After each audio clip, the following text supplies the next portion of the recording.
Imagine a world where your very being isn't, fixed, but more like a tapestry woven by your choices.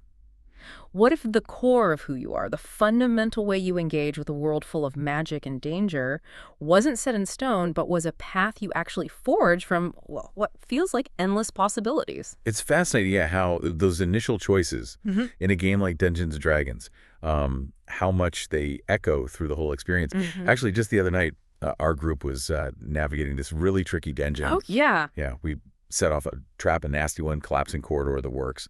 And our fighter, usually rock solid, seemed kind of stunned for a second. But our rogue, she's a shadow dancer, picked that subclass specifically for, stealth and shadow jumping in dim light. She just reacted instantly. Nice. She, melted into the shadows, popped up on the other side of the rubble, and quickly figured out how to secure the rest of the passage for us. It wasn't just luck. It was totally down to a character path chosen way back, Oh, a yeah. choice that massively changed how she could handle that exact challenge and honestly Yeah. saved us from getting split up. That really nails how picking your class in D&D 5e, that foundational choice, it's not just about the stats. It sets up the whole framework for what you can do, your main job in the party, and the kind of stories that just naturally seem to happen for you. Right. Whether you're feeling the barbarian's rage or the cleric's divine power or maybe the wizard's complex spells, that first pick carves out a huge chunk of your character's identity and potential. And with 13 core classes now, Barbarian, Bard, Cleric, Druid, Fighter, Monk, Paladin, Ranger, Rogue, Sorcerer, Warlock, Wizard, and Artificer, that initial choice can feel, well, both exciting and maybe a bit overwhelming. And it's interesting how they sort of fall into broad categories. Yeah. You've got your primary magic users, arcane studies, divine gifts, innate talent, all that. Then the martial types, masters of weapons and combat. And then those hybrid classes, the ones that cleverly mix bits of both, offering some unique tactical options. The way the game keeps evolving, like with the 2024 rule updates, it seems really focused on smoothing out the progression within these classes. Yeah. Making sure that leveling up consistently gives you meaningful, impactful stuff. Which makes that next big choice, your subclass, even more important. If Yeah. the class is the basic blueprint, your subclass, which you usually pick a few levels in for most classes, that's where you really start adding the specific details, the unique flair. Absolutely. These specializations, whether they're called colleges for bards or domains for clerics or whatever, they truly define what makes your fighter different from another fighter. you know? That makes sense. And it's not just about getting new moves. It deeply shapes the character's personality, the flavor, and the potential story hooks. Think about a bard, right? If they go College of Lore, their whole angle shifts towards knowledge, secrets, maybe being the party face or historian. Oh. But contrast that with the College of Valor bard. They're leaning into martial stuff, inspiring allies right there on the front lines. Same base class, but the subclass sends them down totally different roads, mechanically and in role-playing. And with the 2024 updates making subclass features land at levels 3, 6, 10, and 14 pretty consistently, players know when those big moments of specialization are coming. Could you maybe give a few more examples, like how subclasses really make characters in the same class feel distinct? Sure. Let's take the Ranger. The basic Ranger is already a mix of wilderness skill and fighting ability. But if a Ranger chooses the Gloomstalker archetype, they become this shadow operative, amazing at stealth, surprise attacks, navigating darkness. It completely changes how they handle exploring or fighting. Right, makes them the scout, maybe? Exactly. Or they might go Beastmaster, focusing on that deep bond with an animal companion. Then their whole strategy shifts towards teamwork with their companion, using its unique skills. So even within one class, the subclass creates these really different play styles. That really shows the depth of customization available. Okay, let's maybe walk through some of the broader class categories and see how subclasses refine them. Maybe start with the martial classes. Barbarian, Fighter, Monk, Rogue.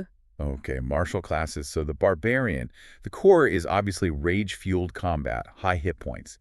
But the subclasses give different flavors to that fury. A Berserker goes into a frenzy, hitting harder but risking exhaustion. Right. A Totem Warrior might channel the spirit of a bear for toughness, or an eagle for sharp senses while raging. Different benefits there. And then a Zealot Barbarian brings divine power into their rage, making them harder to kill and adding extra damage. Yeah. It's definitely more than just Hulk smash. And the Fighter, often seen as the sort of standard Wario type. Yeah, but their subclasses show just how adaptable they are. The Battle Master uses special maneuvers, disarming, tripping, helping allies. Very tactical. An Eldritch Knight mixes in arcane spells, giving them magical options for offense and utility. Magic Fighter, cool. And the Echo Knight. They can create this shadowy double, which opens up really unique positioning and attack strategies. Each one plays very differently on the battlefield. Okay, then there are monks. Unarmored fighting, Kai powers, very mobile. Right, and their monastic traditions show different paths. Way of the Open Hand is all about mastering unarmed strikes, manipulating opponents directly. Way of Shadow focuses on stealth, moving unseen, using ki for shadow magic effects. Sneaky monk. And the Way of the Four Elements lets them use ki to throw fire, create gusts of wind, more overtly magical stuff alongside their martial arts. And rounding up this group, the rogue. Stealth, skills, sneak attack damage. Roguish archetypes offer different specialties beyond just stabbing things effectively. The Thief is great with items, climbing, moving fast, lots of utility. The Assassin is built for that huge opening strike on unaware targets, really deadly alpha strike potential. Gotcha. And the Arcane Trickster weaves in illusion and enchantment magic with their rogue skills. It's a really interesting blend of stealth and spellcasting. All right, moving on from the mainly martial folks. Let's talk about the spellcasters: Bard, Cleric, Druid, Sorcerer, Warlock, Wizard. We touched on Bards earlier. What about, say, Clerics? Clerics are fascinating because their divine domain, chosen right at level 1, is so fundamental. A life domain cleric, they're your prime healer, focused on restoration and protection. A war domain cleric is blessed for battle, often heavily armored, right in the thick of it. Big difference there. Huge. Then you have trickery domain, masters of illusion, deception, stealth serving, perhaps sneakier gods. And knowledge domain is all about information, divine insight, skills. The domain really dictates their whole divine mission. And druids, the nature protectors. Their druidic circles shape how they connect with nature. Circle of the Moon druids are the masters of wild shape, transforming into much more powerful beasts more often. Circle of the Land druids draw on specific environments, forests, mountains, coasts, gaining extra spells related to that terrain. So more spell-focused. Generally, yeah. And the Circle of the Shepherd is about summoning and buffing beasts and fae, becoming leaders of natural allies. Okay, then sorcerers. Their magic is innate, right? It comes from within. Exactly. And their sorcerer's origin explains where that power comes from. Draconic bloodline sorcerers get elemental powers tied to a dragon ancestor, fire breath, resistant scales, that kind of thing. Wild magic sorcerers. Their magic is chaotic, unpredictable, sometimes leading to wild surges. Can be fun or dangerous. Both. And divine soul sorcerers have a link to a divine source, giving them access to cleric spells, often focused on healing or protection, alongside their arcane magic. And the last of this group, the wizards, the bookish ones. Learned in magic, yeah. Their arcane tradition is their chosen school of magic specialization. An evocation wizard is all about blasting enemies with powerful spells. An illusion wizard, masters of deception, creating phantoms and tricking senses. Very different approaches. Totally.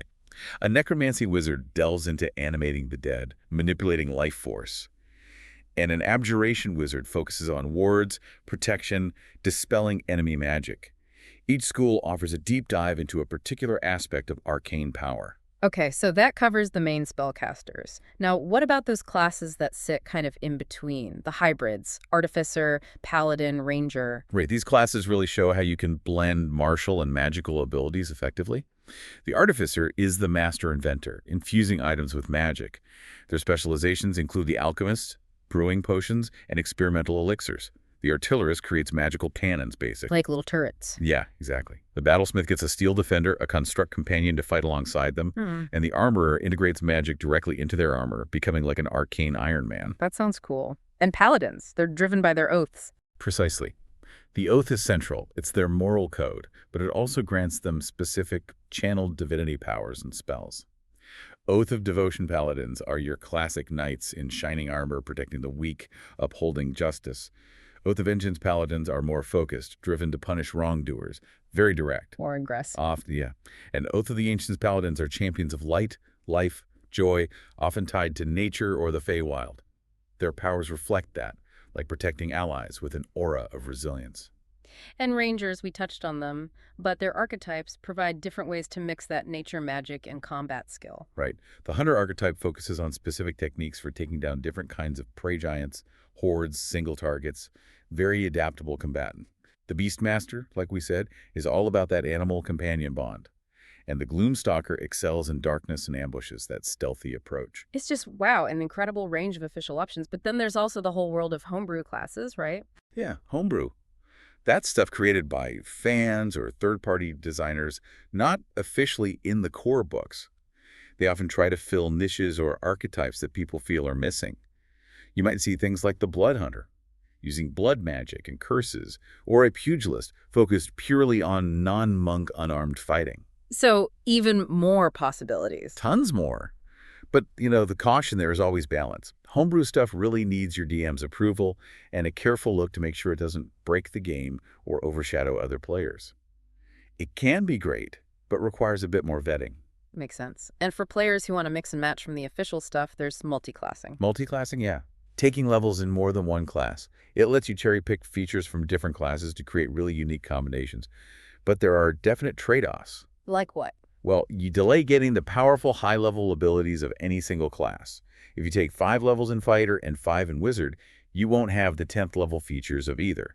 You also need to meet minimum ability score requirements for both your original class and the new one you're picking up. So it requires some planning. Oh, absolutely. But if you have a clear concept and plan it well, you can create some seriously powerful and interesting builds. People talk about the Sorlock, Sorcerer, and Warlock combining meta magic with Eldritch Blast for sustained damage. Heard of that one. Or the Hexton Paladin and Hexblade Warlock using Charisma for attacks and spells, plus Divine Smites fueled by Warlock spell slots. Even things like a Palabard, Paladin, and Bard can be a potent mix of martial, skill, support, and social ability. It really opens up customization, but you need to know what you're doing. So bringing it all together, these choices, class, subclass, maybe even multiclassing, they're not just mechanics. They feed directly into your character's story, don't they? 100%. It's not just what you can do, but it starts to define who you are in that world.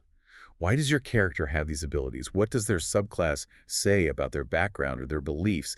It gives you so much material for role-playing, for figuring out motivations, relationships, everything. So when you look at this huge array of D&D 5e classes and subclasses, what's the main takeaway here? I think the main takeaway is just the sheer freedom you have. The variety lets you craft characters that aren't just different on paper in terms of stats and abilities, but are also narratively distinct and feel really personal to you, the player. This has been a really great deep dive, and a lot of this detailed breakdown comes from an excellent resource over at LitRPG Reads. Seriously, if you want a comprehensive guide, check them out. Yeah, it's a solid resource. And a special shout out to Paul Bello, fine fellow, for putting together such a useful guide on all this. Definitely helpful for navigating all these choices. So now we want to hear from you. What are some of your absolute favorite class and subclass combinations in D&D? Or maybe you've had one of those moments, like the anecdote earlier, where a specific character choice completely changed the game? Let us know your stories and thoughts down in the comments. And maybe take a moment to think. In your own life, what are the sort of classes or paths you've chosen? How have those big decisions shaped your own unique deep dive into the world around you?